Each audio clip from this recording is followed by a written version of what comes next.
Okay, so I wanted to come back and talk to you some more about this war of light and darkness.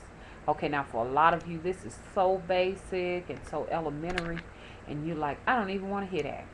I don't want to hear that no more. Okay, but now I'm just breaking some of these things down for those people who do come to the channel and they really do not understand, my thoughts. Okay, because if you do come to my channel, I'm not talking about family right now, you are going to have to hear my thoughts, because it's my channel. So anyway, so I want to express my thoughts with you, okay? So you can understand a little bit more better. And now, family, I'm not talking to you. I know y'all wondering what is going on, but I've had some comments and some emails and stuff like that that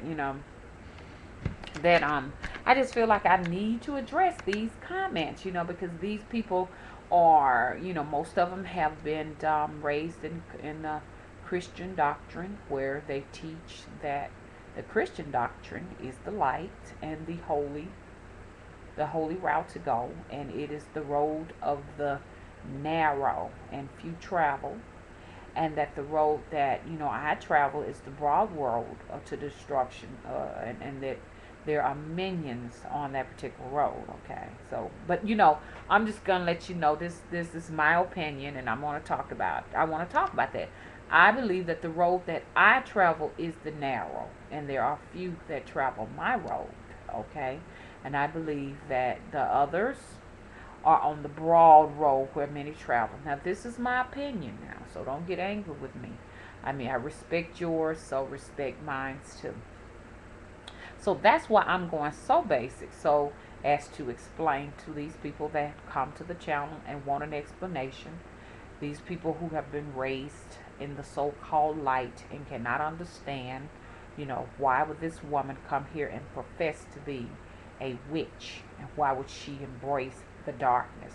Why would she embrace what they call evil and all of these negative energies and these negative things, that they, speak of me as to be?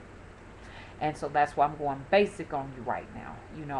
Now, what I would like to say is that, we must understand that, once again, I know we talked about this on the other video, that there was a war in the beginning between darkness and light, because I do believe that they were divided at one particular time, and that the gods and the goddesses came and brought them together and created this huge explosion during this great battle. And that explosion resulted in this thing called day and night, or the universe, which is speckled with light or whatever, but y'all don't know it, but I'm gonna tell you something.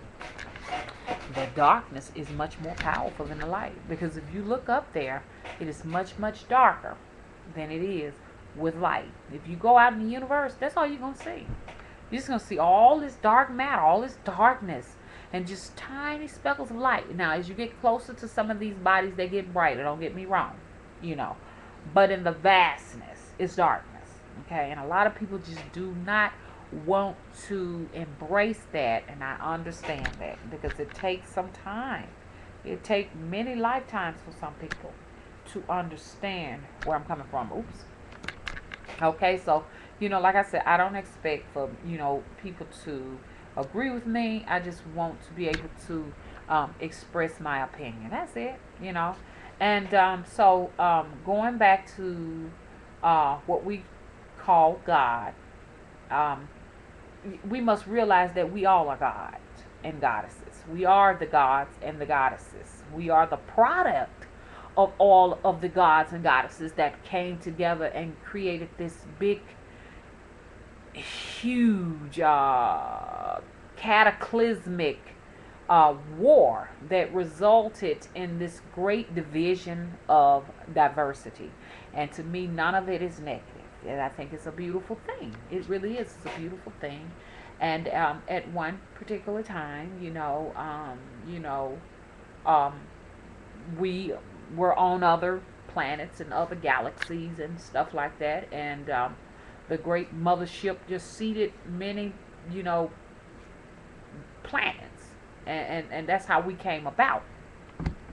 And so I know this is very basic because I know my family already know all of this stuff, but I'm just trying to explain it to those who do happen upon the channel to kind of understand my perspective on things. Okay, now, a lot of the times I do talk about a lot of extraordinary things that a lot of you can't relate to. So you say, hey, it's a mental illness, okay?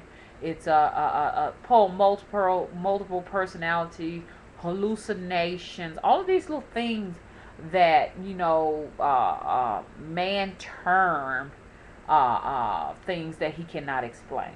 Okay, so now it's real. It's real. These things are real. And not only have I gone through some of these things, I mean, you can read about a lot of this stuff happening in books. You can see them on movies where they said these were like real life accounts. This stuff is real, and sooner or later it's going to hit you because we're starting to merge with the fifth dimension right now. So you're going to see a lot of strange things. And you may have already seen something like that, but you just want to just say, hey, my eyes are playing tricks on me. I know I didn't see what I saw. I'm sorry. I know I didn't hear what I heard or what have you, but you're going to see more of it.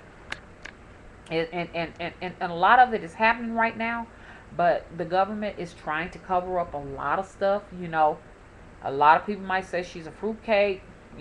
This is a basket case or what have you, but guys, it is real. It is real. You need to start looking in your skies. You do have two suns. If you wanna check it out for yourself, make a photo during sunset or sundown only, and you will see your two suns. Some say Nibiru, Planet X. Some say it's Nemesis. No, this is real. There is something that is fixing to happen. I'm not a 2012 buff person. No, that's not me. But I know that some changes are coming, okay? I'm not talking about family right now. You need to start paying attention to the weather changes. You need to start paying attention to not just weather anomalies, but, different insects that you've never seen before.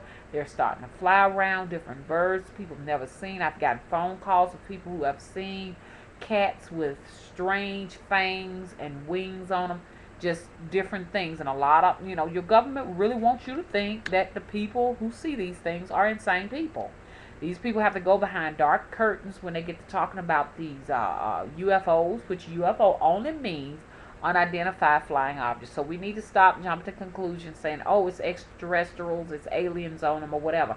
It only means unidentified flying objects. And people think that people who see those are cuckoo people. Guys, it is time for us to wise up and realize that something is at hand. We got to get ourselves prepared for this. And I'm sorry, the church is not going to prepare you for this, okay? And the church cannot and will not be able to prepare you for this. Matter of fact, I'm just telling you my own honest opinion. And don't get upset with me because it's my opinion. And you all have yours and I respect it. And I'm not going to get angry and talk about you. But I'm going to tell you something. You don't know this, but the church is going to lead many to destructions because I'm going to tell you something. When that great, trumpet is sound, now I'm talking the Bible talk because I know that's what many of them do in Revelations. But I don't say it's a trumpet, but I do say it's when the TV, when they do that testing, they always say this is a test. On your local broadcasting station. I do believe that that's going to be the alert. That's going to be the so-called trumpet. And when that thing is alerted, when that thing is alerted, that's going to be time. That's the preparation time for the great jump off. That's when all of these things you've read in Revelation, which are true, but from a Christian perspective, that's when that thing is going to happen. And it's going to be a trumpet, all right, on your local broadcasting station. Is going to let you know to prepare yourself. When you prepare yourself, they're going to ask you to go to the church, okay? Because the church is the place where the whole conspiracy started. Church is not doing what it's supposed to. It's not doing what it was actually set up to do long ago. Because the church used to be a missionary place that made sure people ate, made sure people had clothes, a place to stay. The church is no longer those things anymore. Now the church is a place where they brainwash people to believe that if you give your last dollar, I mean the dollar that needs to be actually paying your rent, that you will go to heaven. That you're actually going to go to heaven if you give your last dollar to the preacher. Okay? And so that's why I say that I know for sure that the church is going to lead to destruction for many. Okay? If you know your lights are not paid up and you give the preacher your last, it's not going to come back to you threefold. What's going to come to you threefold is the fact that you're going to be sitting in the dark with your kids wondering when you're going to come up with the money to turn your lights back on. Meanwhile, the church has your money, and what they're doing with your money, a lot of the times you wouldn't be pleased. Okay? And so I know we just went far off, and everybody wondering how we get to the church and stuff, but I'm just going back to the basics, okay?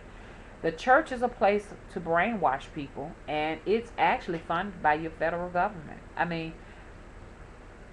the government will actually give you grants to keep your church doors open. You see all kind of foreclosed homes. You see all kind of businesses that closing up or whatever. But how many times have you seen a church that says gone out of business? Now tell me that. The government is going to make sure that those places are open so that they can weaken the minds and make the minds submissive to the agenda of the government. And these preachers and stuff like that, they are all, most of them, I'm not going to talk about all of them, but most of them are double agents. Yes, they work hand in hand with the government. Yes, they do. You know, the things that they preach to what they call the weak flock. I'm telling you, I have talked to some preachers that said that some of the weakest minds were in the church. They can't think for themselves. They need somebody to guide them, and they can't make good judgment decisions. You guys need to know this, okay? What they are saying about you, okay? Okay, let's talk about this thing. And I'm going down to the basics because this thing need to be said to these, to these visitors and stuff, family. Okay, look. Heaven and hell. I've watched some videos of some people who, even a doctor, even a preacher, who said that they have either witnessed someone die or they have actually died. And a few people, one was a young lady that said she died, and she of a drug overdose, but she came back to life. What they call a near death experience. And she was clinically dead. She was flatlined, and she talked about what happened to her. And she said what happened to her frightened her so bad. She said she went to hell, and that there were entities that were trying to destroy her, tear her apart, or whatever. And there were also a doctor that said that when he went, he had a bad experience. He was an atheist, and he had a terrible experience. And and these people have actual accounts that were negative, and they were crying. They were very, very emotional. And there was also a couple of doctors that said they witnessed a man. Matter of fact, a nurse too. Matter of fact, I'm a nurse. I did talk to a nurse that told me that a man died, and he just turned blood red, and he was screaming. He was in hell, and he was on fire. Help, help, help. And they were putting all kind of cold blankets on him, dousing him in water, and he went flatline. He died. One man said that one doctor said that he witnessed a guy that died, and he had a heart attack, and he said that the person was screaming he was in hell, help, help, help. And the doctor said by him being a Christian, he actually prayed for him, and he came back to life, and then for a brief moment, and told him thank you, and he smiled. He told him he was on his way to heaven and stuff. Okay, so what they're saying is that Christians are saying this, and many have said this, that if you do not believe in God, and if you do not believe in Jesus, that you will go to the bad place, which is hell. My perspective on this particular thing is, I feel like there are different levels, and there is an underworld. And the underworld is actually what many call hell.